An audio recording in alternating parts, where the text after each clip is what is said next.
ชื่อไอ้หลงเข้ามาบ้านผมตั้งแต่ยังเด็ก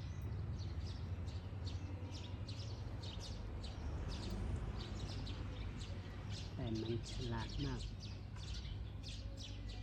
เพราะผมดูแลมันอย่างดีไม่สบายเอาไปฉีดยามันถึงรอดมาจนถึงทุกวันนี้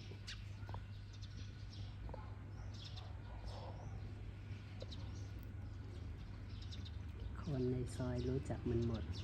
นิสัยดีขอมือหน่อยเร็วฝั่งนี้อยากออกบ้านใช่ไหมนู่นพ่อไปเที่ยวแล้วมันชอบให้เล่นด้วยระวังนี่เร็วปล่อย